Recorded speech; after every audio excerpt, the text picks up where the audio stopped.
Assalamualaikum warahmatullahi wabarakatuh. Tabe salamat, ninunalatai salam sahujud karende malempang.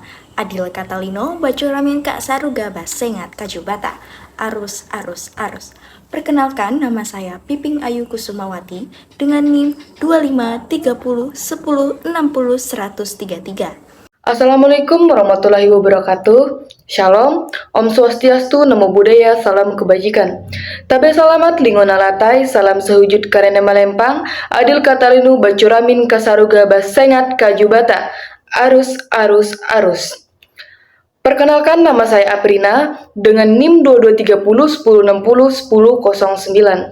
Di sini saya dan rekan saya akan membahas suatu kasus penganiayaan dengan nomor putusan hakim di Pengadilan Negeri Kuala Kapuas dengan nomor putusan Pengadilan Negeri nomor 127 garis miring PID titik B garis miring 2024 garis miring PN Kuala Kapuas.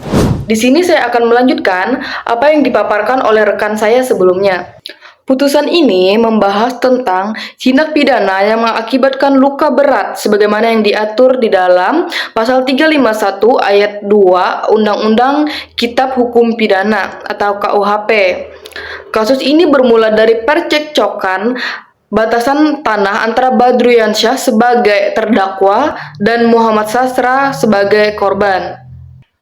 Sekitar pukul 9 pagi, korban berjalan kaki menuju lokasi lahan milik korban sendiri. Dan pada waktu itu, korban bertemu dengan terdakwa dan anaknya sebagai saksi yaitu Abdianor yang sedang membersihkan lahannya juga. Kemudian antara korban dan terdakwa terjadi perdebatan mulut mengenai batas wilayah tanah pada waktu itu. Terdakwa sedang memegang sebilah parang di tangan kirinya. Dalam kondisi emosi, terdakwa mengatakan bungul kepada korban yang artinya bodoh. Dan tidak tahu mengapa, tiba-tiba terdakwa mendorong korban dengan menggunakan tangannya. Kemudian, terdakwa mengayunkan parang yang dipegangnya menggunakan tangan kirinya tersebut ke arah kepala korban bagian kanan. Karena serangan tersebut, korban mengalami luka di bagian kepala serta gangguan penglihatan permanen pada mata kanan. Majelis hakim menilai unsur penganiayaan dan mengakibatkan luka berat terpenuhi secara sah dan meyakinkan, sehingga terdakwa dijatuhi pidana penjara selama 1 tahun 2 bulan. Hakim juga menilai bahwa luka pada korban memenuhi kriteria luka berat karena menimbulkan gangguan permanen pada salah satu panca indera korban atau mata kanan korban. Hal menarik yang terdapat dari putusan ini adalah pertimbangan hakim dalam menafsirkan unsur luka berat.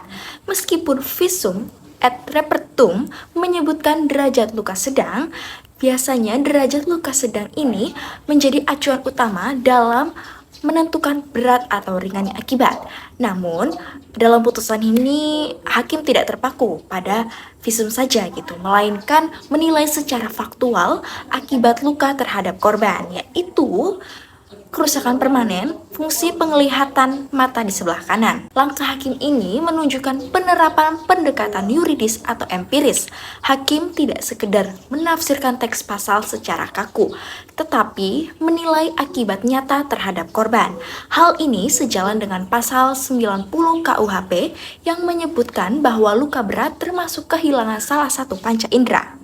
Dengan demikian, walaupun visum luka sedang, namun faktanya korban kehilangan sebagian fungsi penglihatan kualifikasi luka berat.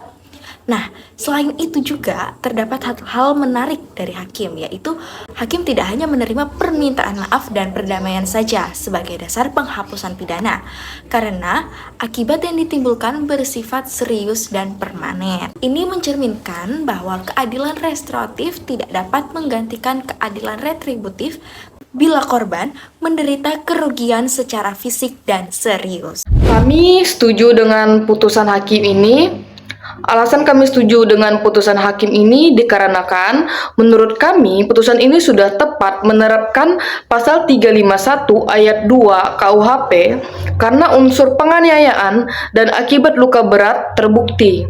Hakim juga menggunakan penafsiran progresif pada pasal 90 KUHP, menilai luka berat tidak semata-mata berdasarkan visum, tetapi berdasarkan fakta bahwa korban kehilangan fungsi panca indera atau penglihatan. Dan menurut kami, putusan ini sesuai dengan teori pertanggungjawaban pidana, bahwa seseorang dapat dipidana apabila memenuhi unsur kesalahan atau mens rea dan perbuatan melawan hukum atau actus reus.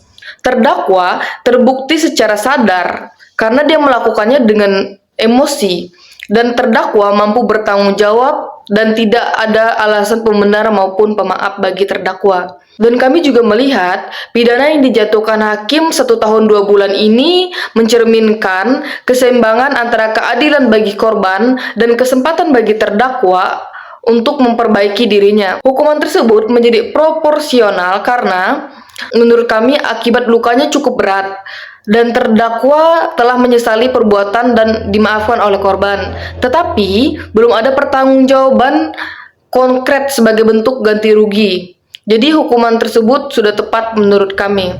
Lalu kami juga menilai putusan ini mencerminkan tujuan pemidanaan modern, bukan semata tentang pembalasan, melainkan pembinaan dan perlindungan masyarakat agar tidak meniru perbuatan yang serupa.